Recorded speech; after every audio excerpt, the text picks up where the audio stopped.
You half-breed thief, you want to marry the preacher's daughter. Away with him, murderer, half-breed thief. In the 1800s, the prairie wind didn't just carry dust.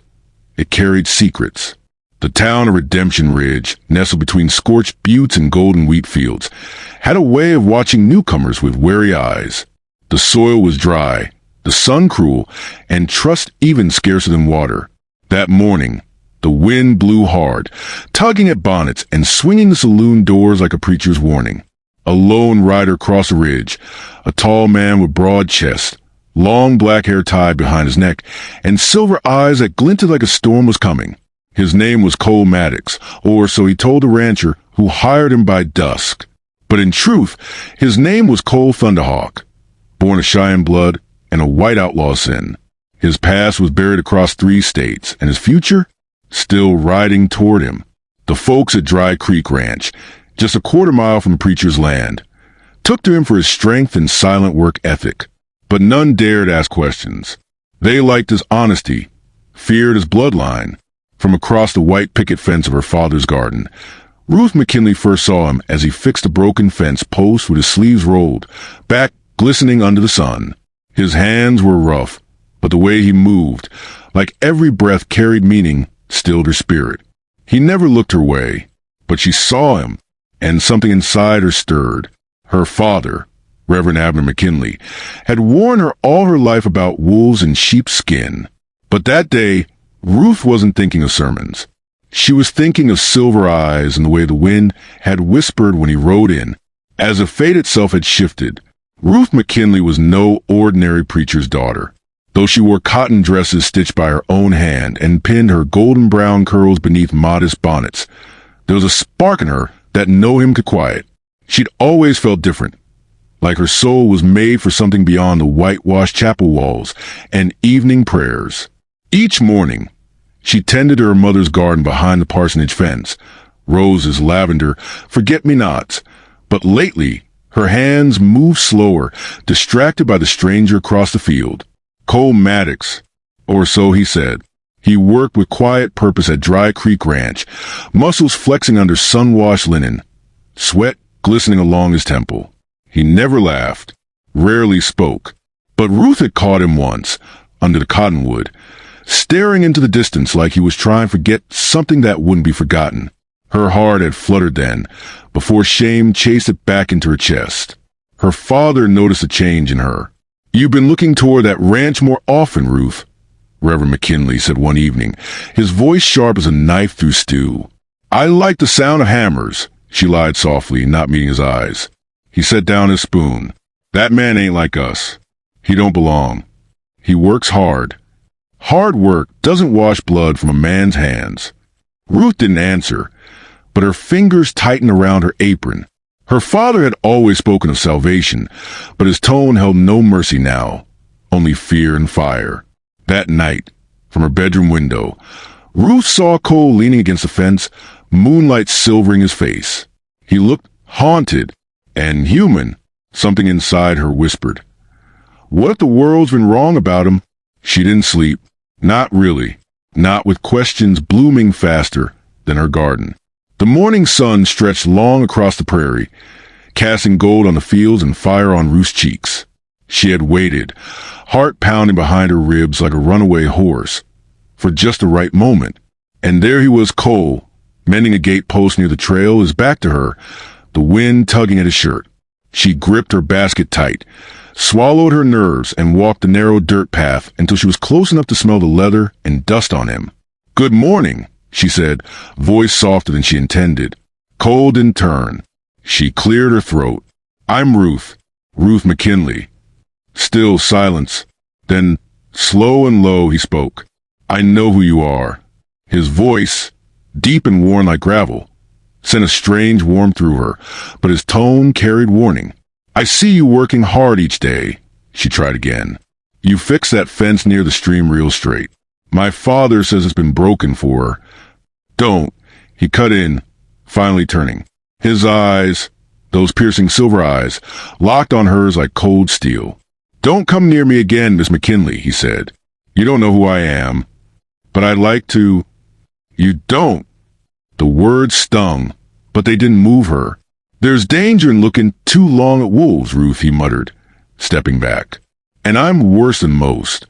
He turned and walked off, his shadow long and heavy behind him. Ruth stood frozen, fingers clutching the hem of her apron, heart thudding hard. She had spoken to him, and though he'd warned her, push her away, his eyes had flickered with something that didn't match his words. She knew then she wasn't going to forget Cole Thunderhawk, and she sure as sunrise wasn't going to stay away. The sky turned dark before noon, clouds heavy as what will rolled over Redemption Ridge, and the wind howled through the grass like a warning from heaven. Ruth was returning from the creek, skirts damp and boots muddy, when the first crack of thunder shook the hills. Rain came hard, sudden and cold, soaking her bonnet and basket of herbs. She ran toward the old barn near Dry Creek, heart pounding, not just in the storm but from what she saw inside.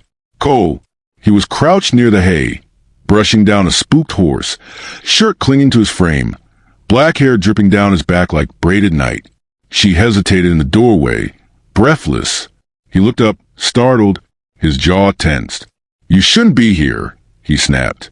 "I didn't come here for you," she lied, though her eyes betrayed her. "It's storming." He turned back the horse. "Then you should run on home." "I'm soaked through. Let me wait." Silence stretched. The rain beat down on the tin roof like drumming sorrow. Ruth stepped inside. He didn't look at her, but she could feel the weight in his shoulders, the way his fists clenched too tight around the brush. "I'm not afraid of you," she whispered. "You should be," he growled. "I'm not." He faced her then, silver eyes flashing like lightning. "You don't know what I've done, who I've been. I'm not the kind of man a preacher's daughter ought to talk to. Maybe I'm not the kind of daughter he thinks I am." Cole's breath caught, but he said nothing, just turned away, gripping the stall gate until his knuckles went white. He wouldn't let her close, not yet, but in his chest where old wounds lived, something stirred. Admiration and fear. The sun returned after the storm, hot and ruthless. Cole rode into Redemption Ridge with a list in his pocket and shadows in his heart.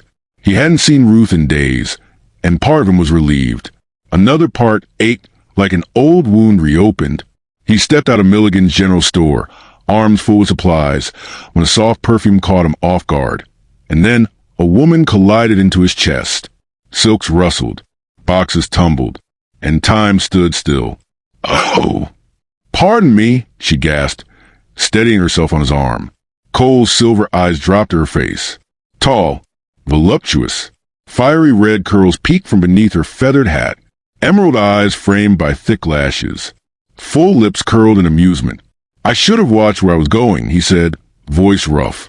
"No harm done," she smiled, her voice smooth like honey with a hint of mischief.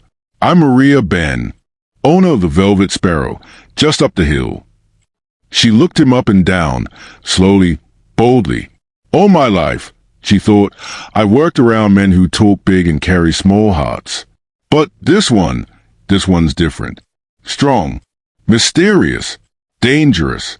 And you are?" she asked aloud. "Cole Maddox," he said with a slight nod, still gathering himself. Maria leaned in, teasing. "You're new here. Redemption Ridge doesn't grow men like you." Across the street, townsfolk paused mid-step, whispering, watching, judging. Cole noticed. But Maria? She didn't care. She stood tall in her ruby dress, chin high, lips daring the world. That confidence, it disarmed him. No rules, no fences. They talked, laughed once, and he walked her back to her saloon's gate, not out of lust, but curiosity. Maria didn't pretend. Unlike Ruth. But that night, as Cole sat alone under the stars, the silence fell heavier. He hadn't seen Ruth by the fence, and it hollowed something in him. He told himself it was better this way. Yet, his chest ached right where her voice used to echo. The nights grew warmer, but Cole felt nothing but cold. His affair with Maria Ben was brief, wild, and full of smoke. Her lips were fire, her touch fierce, no questions, no promises. She gave herself with the ease of a woman who'd long stopped waiting to be loved. But when she lay beside him, tangled in sheets and shadows, her fingers brushed his chest like she wanted to go deeper. Her voice was soft in the dark. "Stay tonight," she whispered. "Don't go back to your empty bunk."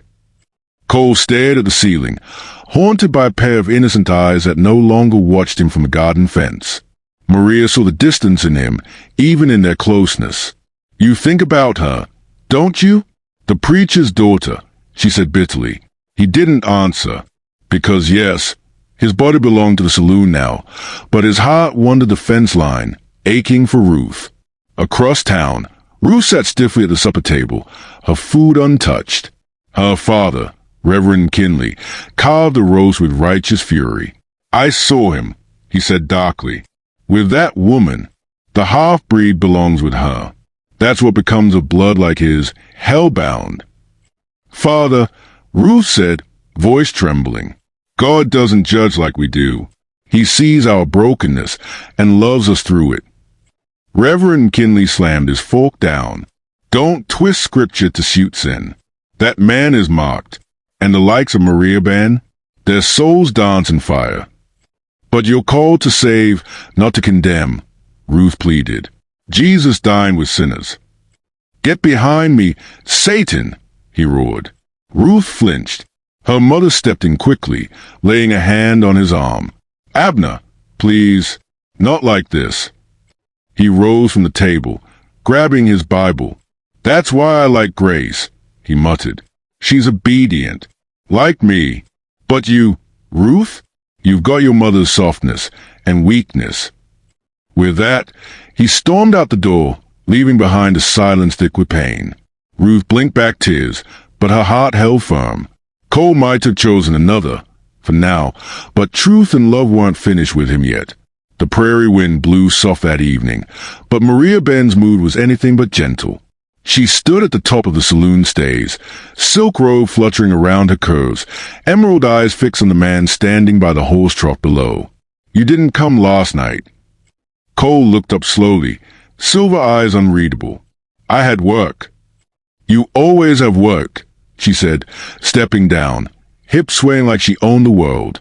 "But it's not your hands I want, Cole Thunderhawk. It's your truth." He stiffened at the name. Maria stopped just inches from him. "I know who you are. You think I don't hear the whispers? I run a house where men spill secrets louder than drink. There's a bounty on your head, isn't there?" He didn't flinch. "But I don't care," she whispered, resting a hand on his chest. "This world's full of liars and hypocrites. You, at least, are honest in sin. That's rare, Cole." He looked at her then, really looked. "You deserve better than someone chasing a ghost," he murmured. "Is that what she is? Ruth McKinley?" Maria's smile faltered.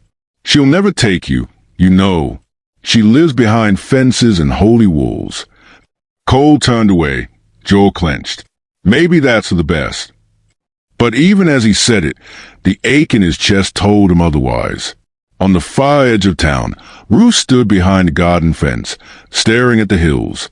She hadn't looked toward Dry Creek in days, but her heart still wandered there. She heard the door creak behind her. "Ruth," her mother said gently, "you're not wrong to care, but caring comes with pain." "I know, Mama," she whispered, "but something in me says here's not what they say." And somewhere in the brothel's shadowed holes, Maria watched Cole ride off alone, her lips trembling with a truth she hated. He would never belong to her. Not really. The summer stretched long and dry, and Cole hadn't seen Ruth in 3 full months. Not since he turned his back on her, on the fence line, on the gaze that melted something buried deep inside him. He told himself it was for her safety. He told himself a man like him, half Cheyenne, half outlaw, had no place in the light she carried. But each day, as he hammered nails and lifted hay, he ached for something he hadn't felt with Maria. Genuine love, clean, pure, untouched by shame. Then it happened. He saw her again, by the market well, fetching water. Her sun hat shaded her eyes, but when she turned and saw him standing across the square, sweat on his brow, tool belt on his hip, she froze. Her eyes locked on his. No smile, no greeting, just silence, and it shattered something in Cole's chest. He lowered his gaze and turned away. It's better this way, he told himself. Better for her, better for both of us. But fate had other plans. That afternoon, a scream split the prairie air. Cole dropped his hammer and sprinted toward the sound. His boots pounded against the dry earth until he saw her. Ruth! She lay beside her fallen horse, skirts tangled, face pale with pain. Ruth! He dropped to his knees, his hands reaching for her. Are you hurt? My ankle. I fell, she gasped. His calloused hand slid under her back, gently lifting her. Their eyes met. Time froze. Dust hung in the air. Her hand rested against his chest. His heartbeat pounded against her fingers. That touch, it ignited everything he'd buried. But then, a voice like thunder cracked through the moment. You devil's son. Reverend Kinley's voice rang out. How dare you lay your hands on my daughter? Cole turned slowly, still holding Ruth. The preacher's face was a storm of fury. She's not for you. Your kind is for whores like Maria Ben. Behind him, Owen Thatcher, the Reverend's friend, stepped forward, the face twisted in fake righteousness. This man's a danger, Owen barked. He shouldn't be near your family. He ought to be arrested. Cole set Ruth down gently, like she was glass. He stood, shoulders broad, eyes calm but burning. I didn't harm her, he said lowly. I helped. That's what they all say before they stain what's clean, Owen sneered. But what none of them knew was that Owen hid more sin than the saloon walls could hold. And now, with eyes watching, he saw Cole not as a threat to Ruth, but a threat to his secrets.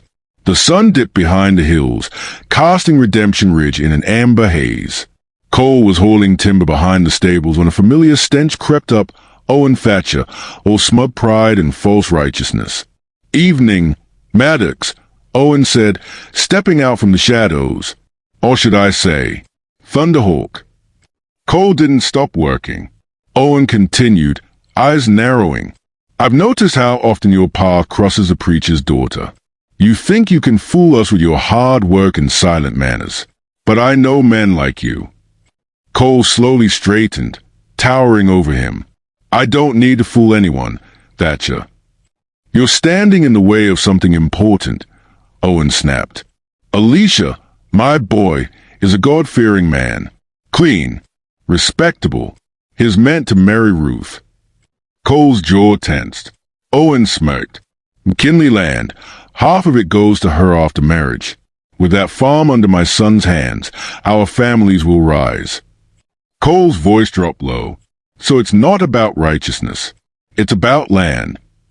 Ruth belongs in a home with a legacy, not with some half-breed who shovels manure.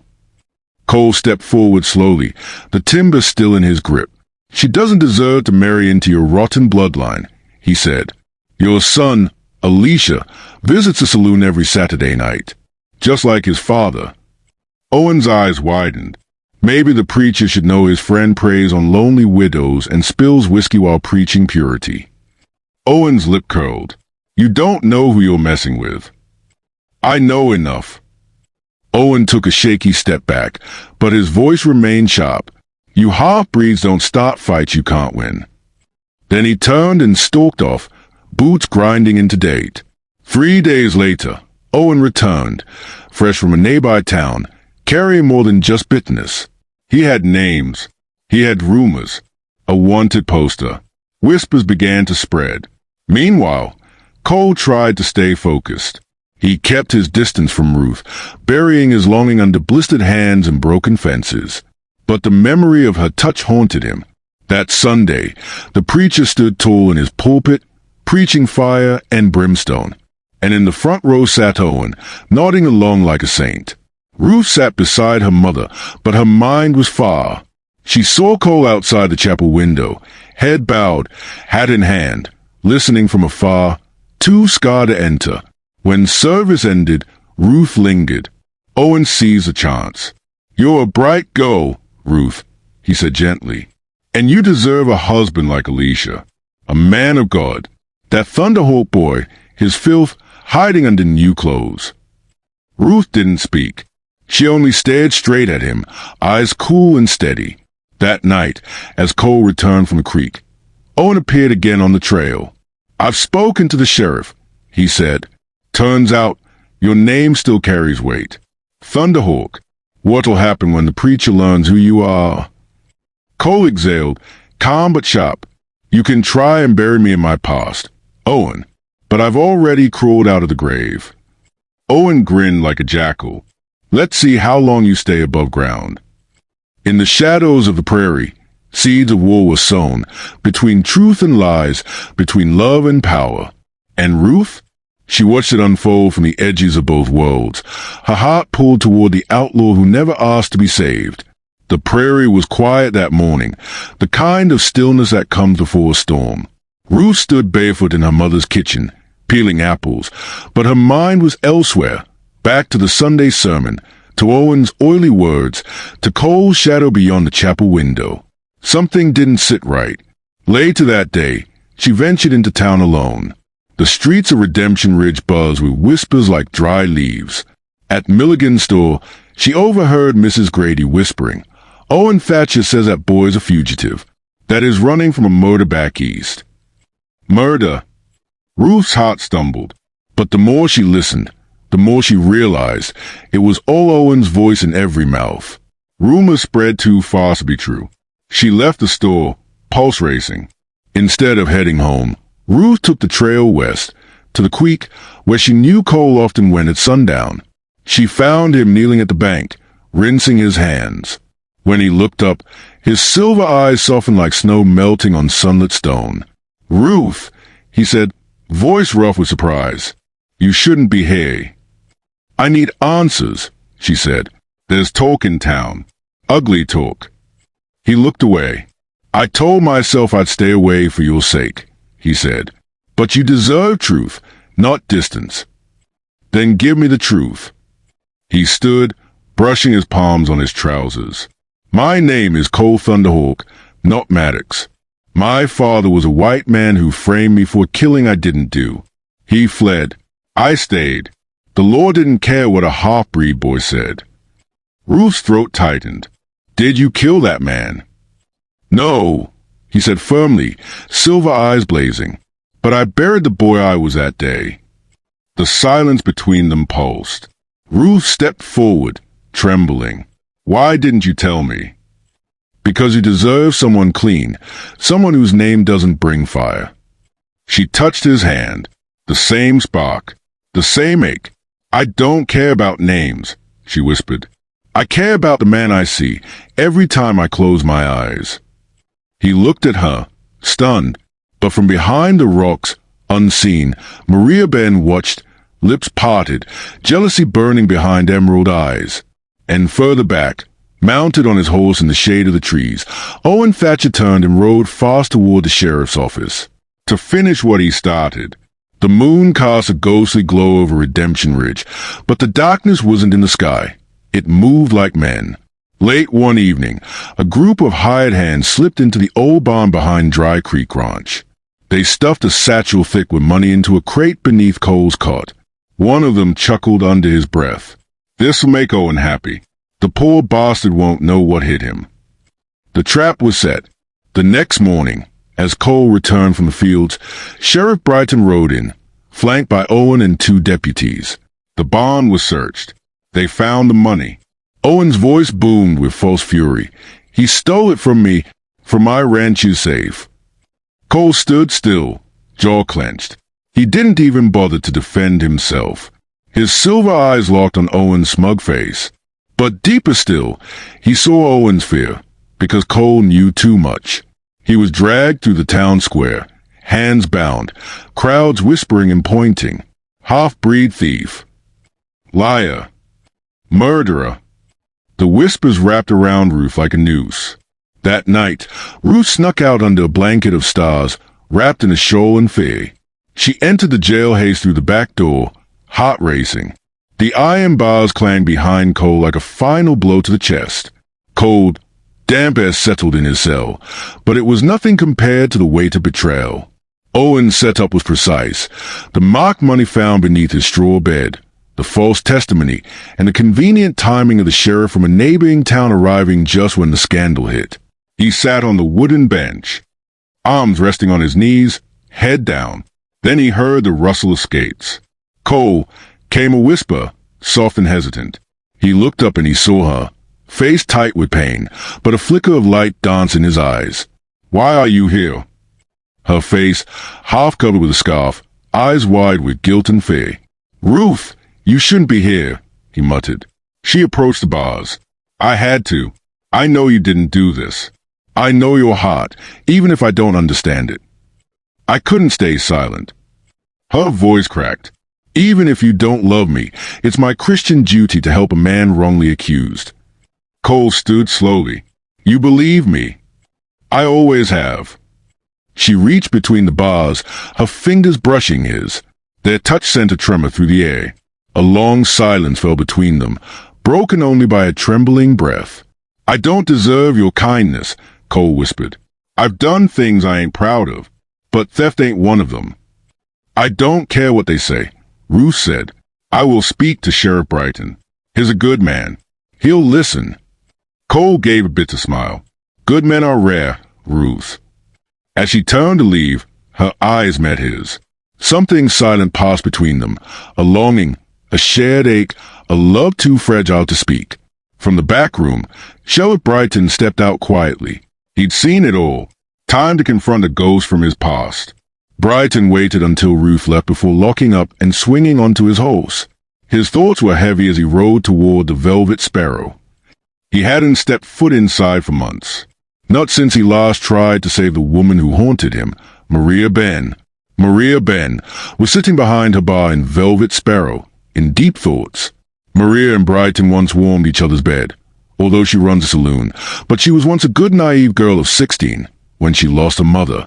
Her stepmother and her father sold her off as a payment for debt to Madame Clementine. She worked for 8 years in a bordello in Hollows Creek. After the death of Madame Clementine, with the money she got from rich merchants and cowboys, she moved to Redemption Ridge and opened her own saloon. It's been 4 years since she moved to Redemption Ridge, although most times you felt tired of her lifestyle. But who would marry a lady like her? She sighed. Brighton had been her only true friend and lover at Redemption Ridge, who doesn't judge her like the rest. Most of the men are hypocrites, righteous by day and sinners by night. Maria shook her pretty head, remembering her past. Brighton walked in. The music stopped. Maria glanced up from behind the bar, dressed in crimson silk in quiet pain. "Brighton," she said, blinking. "You haven't come here in 7 months." "I need to talk," he said. "Upstairs." They climbed to her room. She poured him a glass of whiskey, her hands trembling slightly. "Maria." His voice was quiet and tired. "I need your help." She blinked. "Help from a woman like me," she scoffed, then sipped. "Go on. You know about Owen's frame-up, don't you?" She paused, then sat beside him. "One of his men got drunk here 3 nights ago. Said they hid the money in Cole's barn, just like Owen asked. It was all arranged. Alicia helped." Brighton's jaw tightened. "Would you testify?" She scoffed. "Who would believe me?" "I would," he said. Maria looked away. "I've done wicked things, Brighton, but lying ain't one of them." She looked at him, deeply. "You've always seen more than the painted face." "But why?" "Because I know who you really are," he said, stepping closer. "The girl who helped runaways with nowhere to go. Who helped them get a decent job, so they will not end up like her, except for few who refuse to change." Maria's lip trembled. "That girl died a long time ago." "No," Brighton said. "She's still here, hiding." Tears slipped down her cheeks. He stood to go. "Thank you." But as he reached the door, Maria grabbed his hand. "Brighton, will my soul ever be clean?" He turned, surprised. He reached for her hand. "Only God knows, but I see a woman worth saving." The silence was thick, heavy, sacred. In her brokenness, Maria whispered, "I want to be better, but I don't know how to," she said, voice breaking. I want to be more than silk and makeup. I want to be clean. But who'd want me? Brighton cupped her chin gently. I've always wanted you, Maria, even when you couldn't see yourself. God doesn't count the makeup or the nights. He sees the girl who gave her food to others, the girl who protected them. That's the woman I see. She wept quietly, and in that moment, a spark ignited, not lust, but hope. The wind howled that night. Back in the sheriff's station, Cole slept lightly, haunted by memories. Ruth's face, her father's rage, Owen's threats. At the saloon, Brighton rode off into the night, mind burdened by what Maria revealed. He'd need proof, and quickly. Owen was a serpent. If cornered, he'd strike again, harder. Maria stood by the window, her robe fluttering. She watched Brighton's figure vanish into the prairie, her heart battling fear and a strange hope. In her room, she opened a locked drawer. Letters, names, accounts, secrets she'd kept hidden, including a ledger with Owen's name written beside heavy payments to unknown men. Her hands shook. I'm done being silent, she murmured. At the preacher's house, Ruth knelt in prayer, whispering, Lord, if I'm wrong, let him go, but if I'm right, please help me bring the truth. But in the shadows of Redemption Ridge, Owen was not sleeping. He sat with Alicia and 3 strangers in a barn by the edge of town.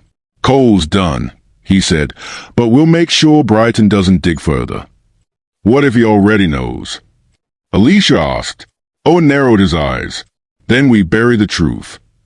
The war for one man's redemption had begun, and the hearts of 2 women, one cloaked in shame, the other in forbidden hope, beat quietly in the dark, each deciding whether to risk everything for the man they once feared to love. The night was cool, blanketed in soft shadows and a mournful silence only broken by the occasional whinny of restless horses in their stables. In the cell behind the deputy's office, Cole sat on the edge of a wooden bench, his wrists still chafed from the iron cuffs. The lantern outside flickered dimly, casting stripes of light through the bars that danced across his somber face. He had always known his past would catch up with him. But this was a betrayal of another kind. Ruth's voice from her hidden visit lingered in his mind. Even if you don't like me, it is my Christian duty to help you. She had said it so gently, but there had been pain in her voice. Pain that she was willing to bear just to stand by him. Foolish girl, he muttered, rubbing the back of his neck. Yet, part of him ached for her, for the kindness in her eyes, the soft tremble in her words. Outside, Sharif Brighton stood by the porch, chewing the edge of a matchstick, his mind storming. Maria's confession had been the final puzzle piece, and he knew the law demanded action.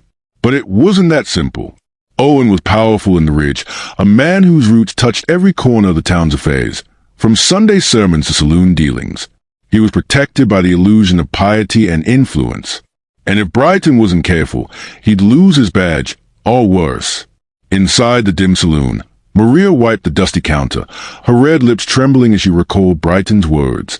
God sees us differently, if only you're willing to come back to him. She had lain awake after his visit, staring at the ceiling, haunted by memories of a stay at Madame Clementine Bordello, by nights spent as nothing more than property. Was there really redemption for a woman like her?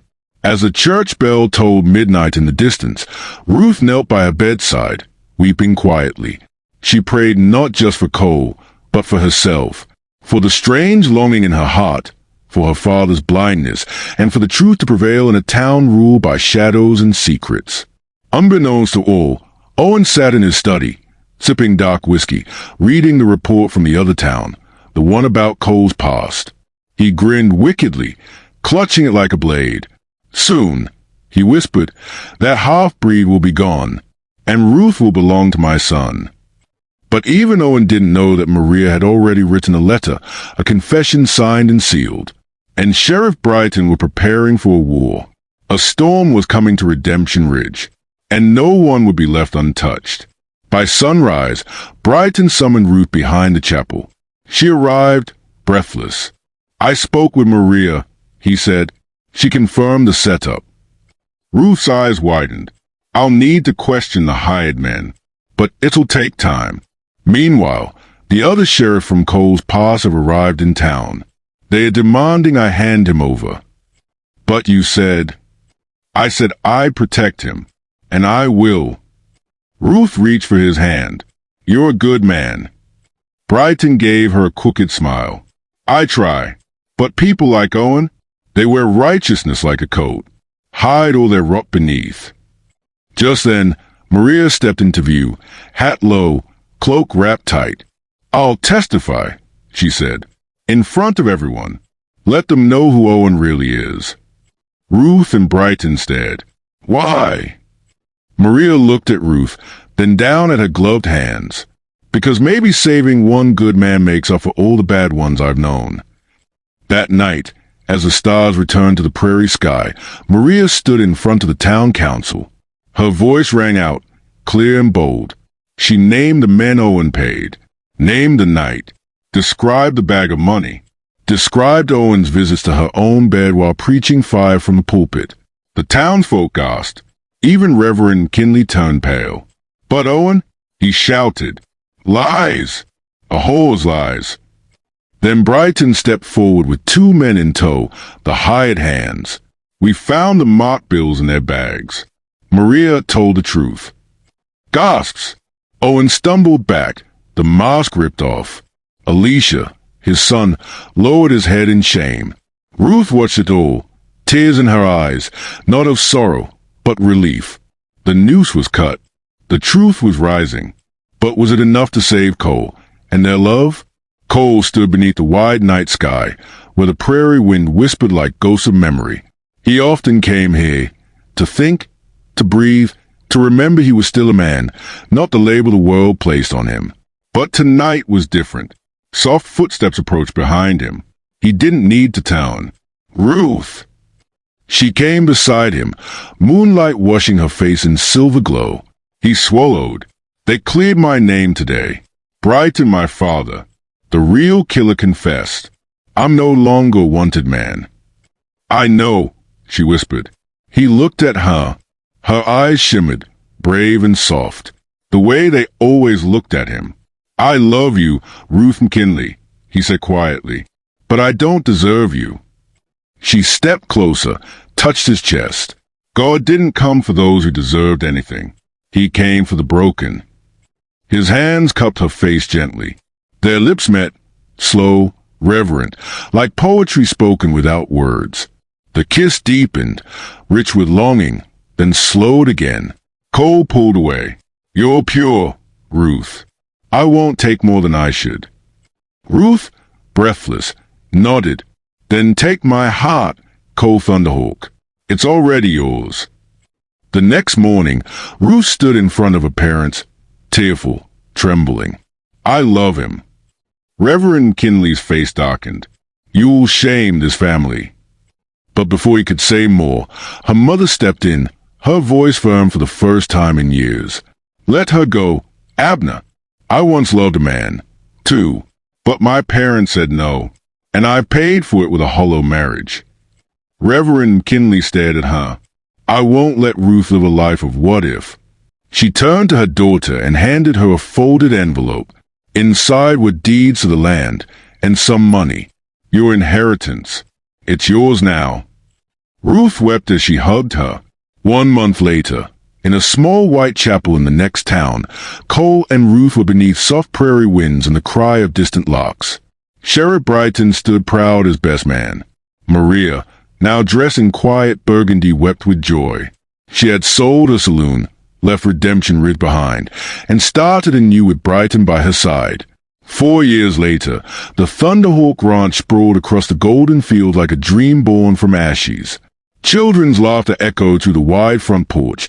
2 twin boys, strong and wild like their father, and a little girl named Eleanor Aita, after Ruth's mother and Cole's Cheyenne mother. The ranch was prosperous. Cole worked with fire in his heart, loving his land and family fiercely. Ruth taught her children to pray, to ride, to forgive. One late spring afternoon, a wagon rolled down the dusty trail. Reverend Kinley, now gray and stooped, and his wife beside him. He stood before Cole and Ruth, shame in his eyes. I came not as a preacher, but as a father seeking forgiveness. Cole stepped forward, silent, then held out his hand. Ruth embraced her father. Tears fell. In the golden light of evening, they sat as a family again. Proof that sometimes forgiveness is the fiercest kind of love. If this story moved you, did Ruth and Cole's story touch your heart? Let us know in the comments. And if you believe in second chances, love stronger than fear, and stories that stay with you, share this with someone who needs a little hope today. Subscribe for more cinematic stories straight from the soul of the prairie. And define the rules written by men, not God. Thanks for watching.